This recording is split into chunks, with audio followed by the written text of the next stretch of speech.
Salam, saudara-saudaraku yang dikasihi Tuhan Yesus. Pada saat ini saya ingin sharing tentang ekonomi Allah. Yang saya maksudkan adalah bagaimana cara Allah memelihara umatnya. Seperti kita ketahui, dampak langsung dari pandemi COVID-19 ini, selain ke bidang kesehatan, yang berdampak langsung itu adalah di bidang ekonomi. Sebagaimana kita ketahui bahwa begitu pandemi ini merebak di tengah-tengah masyarakat, sekian ribu orang sudah meninggal dunia, dan sebagian besar yang lain juga harus terpuruk dalam situasi yang sangat menyedihkan.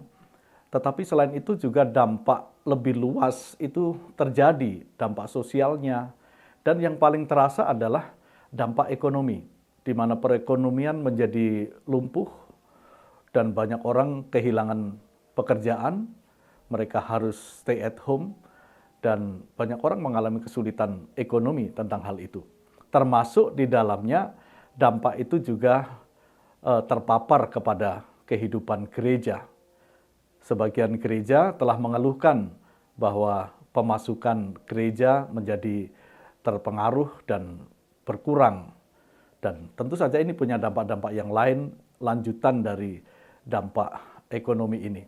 Nah, sebagai orang yang percaya kepada Tuhan Yesus, sebenarnya kita telah diajari oleh Tuhan bahwa Tuhan yang menciptakan kita itu Tuhan yang menyelamatkan, tapi juga Tuhan yang terus bertanggung jawab untuk memelihara umatnya. Nah, saya mau berbicara dari sisi pola, yaitu pola Allah memelihara umatnya, yang saya sebut dengan pola ekonomi Allah. Pada dasarnya ada 5 pola yang dicatat di dalam Alkitab, dan itu kemudian menjadi pengalaman terus-menerus di sepanjang sejarah umat Israel, tapi juga kemudian di sepanjang sejarah gereja, dan saya rasa sampai hari ini prinsip-prinsip atau pola-pola ekonomi Allah itu masih terus berlaku. Saya mencatat setidaknya ada 5 pola yang Allah kerjakan untuk memelihara umatnya, untuk memelihara ciptaannya. Nah, kelima pola itu saya sebut sebagai, yang pertama itu adalah pola mandat budaya. Yang kedua sebagai pola imamat. Yang ketiga adalah pola lembu mengirik. Yang keempat adalah pola burung gagak, dan yang kelima pola tent maker atau pembuat tenda. Nah, saudara-saudara, ini menarik karena Tuhan itu berkarya atau bekerja dalam sejarah manusia itu begitu detail. Dia sangat sistematis dan juga dia terus-menerus aktif di dalam proses sejarah manusia, termasuk juga di dalam proses sejarah umat percaya atau gerejanya. Nah, saudara-saudara, coba kita lihat secara singkat kelima hal tersebut. Yang pertama tadi saya sebut dengan pola mandat budaya. Ini istilah yang sudah biasa digunakan yang belajar Alkitab, yaitu Kejadian 1 ayat 28, di mana Tuhan setelah menciptakan segala sesuatu, maka Tuhan memerintahkan kepada manusia, waktu itu Adam dan Hawa, supaya dia itu beranak cucu, tapi kemudian mereka itu diperintahkan oleh Tuhan untuk menaklukkan burung di udara, ikan di laut, binatang-binatang di darat. Nah, semuanya itu supaya ditaklukkan. Kata menaklukkan memang dalam bahasa asli Alkitabnya disebut dengan kabas, yang artinya seolah-olah bersifat negatif, karena menaklukkan itu seolah-olah ada sebuah otoritas yang lebih besar, lalu menaklukkan secara negatif kekuatan yang lain yang lebih lemah. Tetapi pada konteks ayat itu lebih ditafsirkan secara positif. Pengertian menaklukkan di situ bukan hanya suatu penaklukan sewenang-wenang untuk sebuah penghancuran sumber daya yang diciptakan oleh Tuhan, tetapi justru upaya untuk memberdayakan, upaya untuk melestarikan, upaya untuk membudidayakan. Dengan tujuan apa? Tujuan utamanya ialah supaya dengan pemberdayaan sumber alam yang Tuhan sediakan itu, manusia itu bisa hidup, pemenuhan kebutuhannya tercukupi, Dan bukan hanya untuk mereka, tapi juga untuk keturunan mereka dari generasi ke generasi. Nah, itulah maksud dari mandat budaya. Sehingga kemudian pada Kejadian pasal 2 ayat yang ke-15, Tuhan juga memerintahkan supaya Adam dan Hawa, manusia itu, mengerjakan tanah itu. Artinya mengelola. Nah, pada prinsip atau pola yang pertama ini, Allah memang sudah mengatur sedemikian rupa bahwa manusia itu didesain oleh Tuhan sebagai citra Allah, sebagai gambar dan rupa Allah, yang memiliki kemampuan untuk berkreasi, untuk aktif, untuk bekerja. Bahwa manusia itu adalah makhluk pekerja. Nah, bekerjanya dengan cara mengelola, membudidayakan, memberdayakan segala potensi-potensi alam yang Tuhan telah sediakan. Nah, ini menjadi satu pola yang pertama, di mana Tuhan itu tidak hanya mendikte dengan memberikan segala sesuatu siap saji semuanya, tetapi Tuhan itu melibatkan manusia di dalam memproduksi sesuatu untuk pemenuhan kebutuhannya sendiri.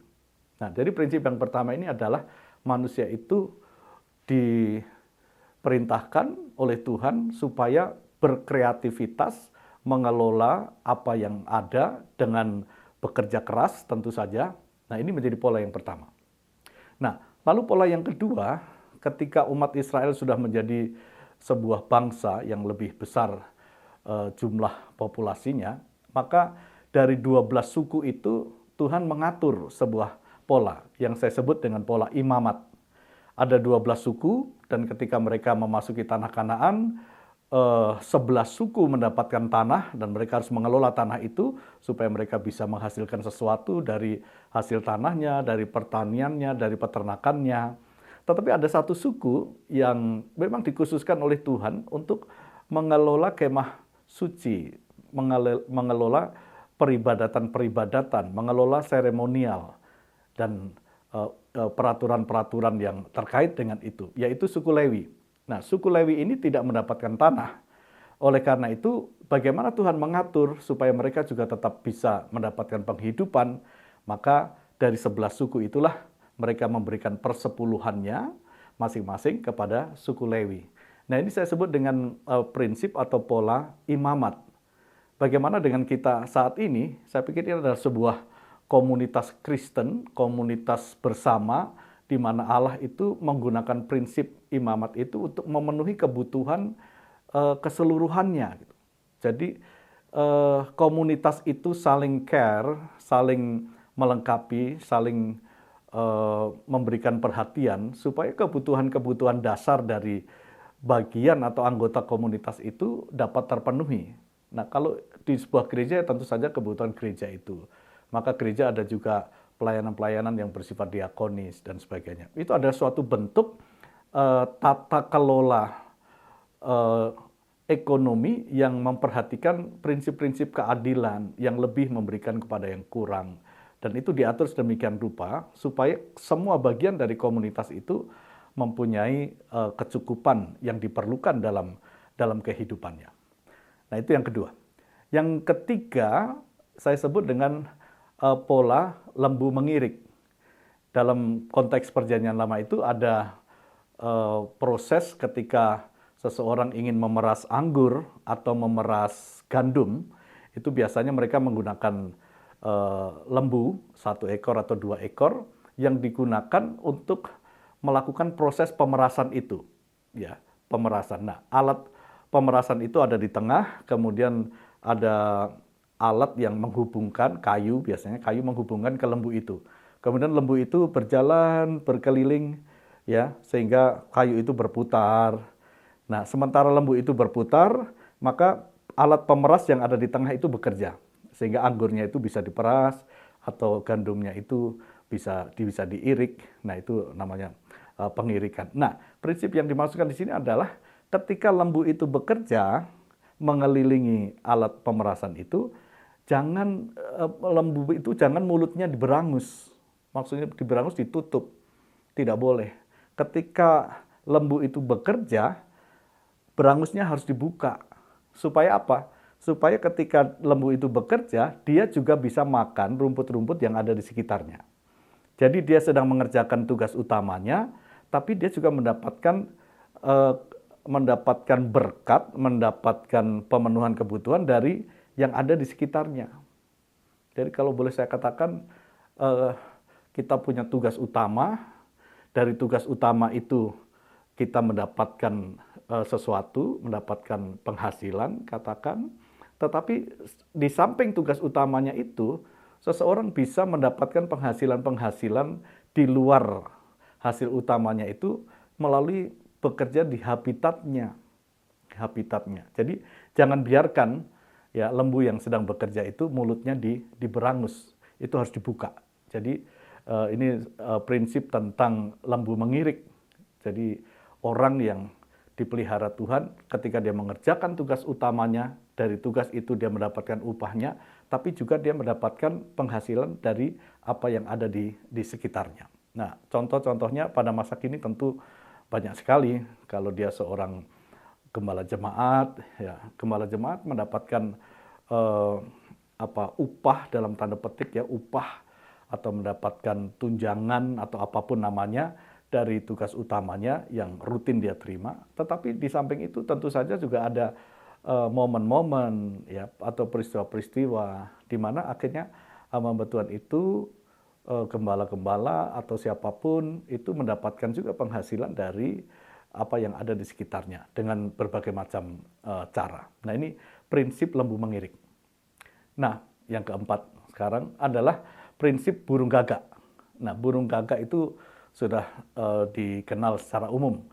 Ini tentu langsung kita ingat peristiwa Nabi Elia ketika dia dalam keadaan stres yang berat karena dia diancam oleh Isabel, maka dia pergi dan dia pun frustrasi hampir dia maunya mati saja.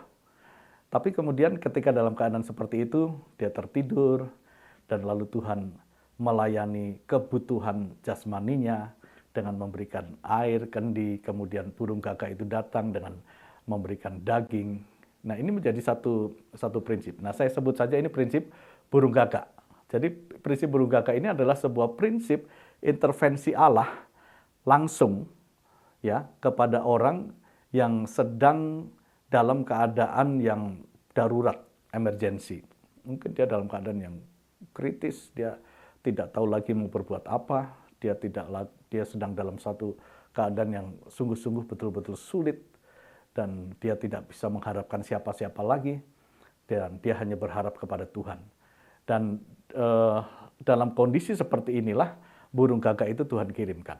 Dan tentu saja dalam sejarah Israel peristiwa semacam ini berulang kali terjadi di padang gurun. Ya, Tuhan menurunkan mana ketika tidak ada makanan, Tuhan menurunkan mana, itu makanan dari surga langsung diturunkan. Ketika tidak ada daging, Tuhan mengirimkan burung puyuh sehingga mereka bisa makan daging sepuas-puasnya. Dan banyak peristiwa di dalam Perjanjian Lama yang mengisahkan bagaimana dalam kondisi-kondisi yang kritis, tapi akhirnya Tuhan melakukan sesuatu, dia berintervensi, baik secara langsung ataupun melalui hamba-hamba Tuhan, lalu melakukan mukjizat-mukjizat tertentu, maka itulah pertolongan Tuhan. Dan saya pikir hal seperti itu masih terus berlangsung sampai hari ini, yaitu Tuhan berintervensi dengan prinsip burung gagak. Nah, yang kelima, ada prinsip tent maker. Tent maker itu pembuat tenda. Ini menjadi prinsip yang sudah sangat dikenal untuk yang belajar Alkitab atau belajar teologi, yaitu dilakukan oleh Rasul Paulus. Ketika Paulus memberitakan Injil, dia harus berkeliling dari satu tempat ke tempat yang lain. Dia tidak mempunyai dukungan dari siapapun, belum ada gereja yang seperti sekarang, dan dia tidak mempunyai dukungan dari manapun.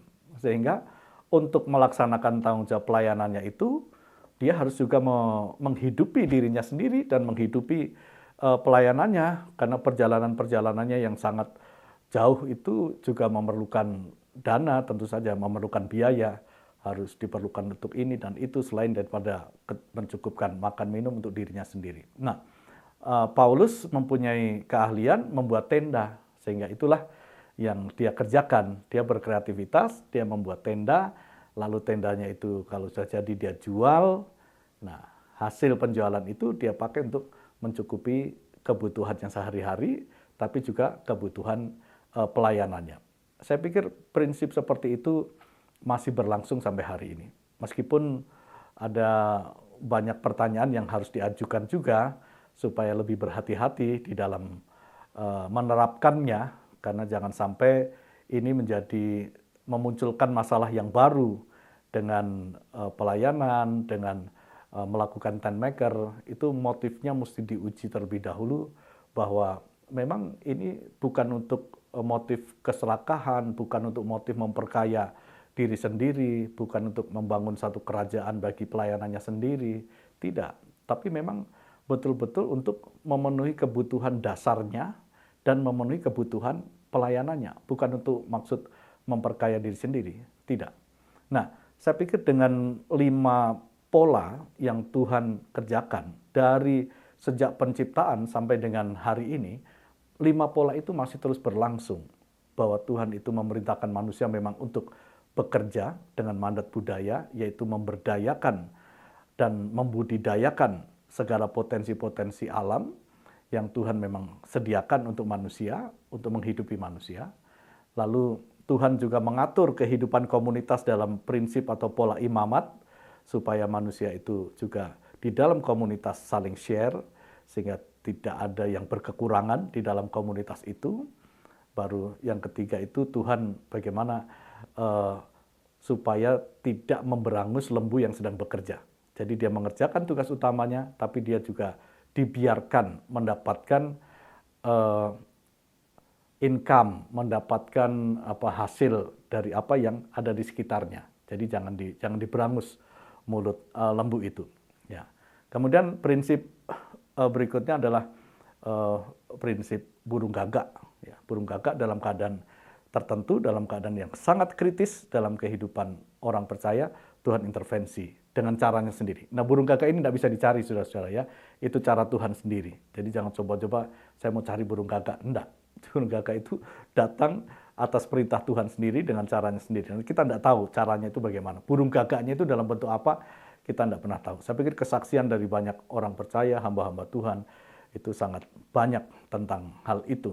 Dan kemudian juga Tuhan menggunakan tent maker. Jadi potensi yang ada pada kita juga diberdayakan untuk memenuhi kebutuhan dasar kita, tapi juga untuk memenuhi kebutuhan pelayanan, kebutuhan kerajaan Allah, bukan untuk maksud keserakahan, bukan untuk maksud memperkaya diri sendiri dan sebagainya. Nah, saya pikir dengan 5 prinsip itu, maka kita juga mau mengimplementasikan dalam situasi sekarang ketika menghadapi COVID-19 dengan dampak-dampaknya, secara khusus dampak ekonomi, maka kita berdoa kepada Tuhan, pola mana yang tepat untuk kita kerjakan saat ini.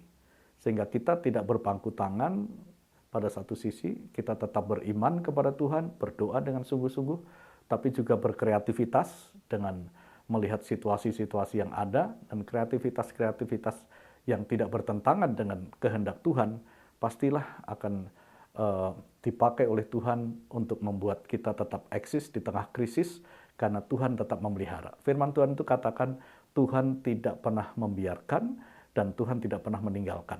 Orang yang sungguh-sungguh berharap kepadanya, Tuhanlah penolongnya. Dan oleh karena itu, saudara, tetap semangat dan tetap percaya kepada Tuhan Yesus, dan tetap percaya kepada pemeliharaannya, bahwa Dia adalah Allah yang menyediakan segala sesuatu, dan tidak perlu kita berpikir yang negatif, bersungut-sungut dan sebagainya, tetapi dengan ucapan syukur, Tuhan pasti akan terus memelihara kita dengan caranya sendiri. Tuhan Yesus memberkati saudara-saudara sekalian. Amin.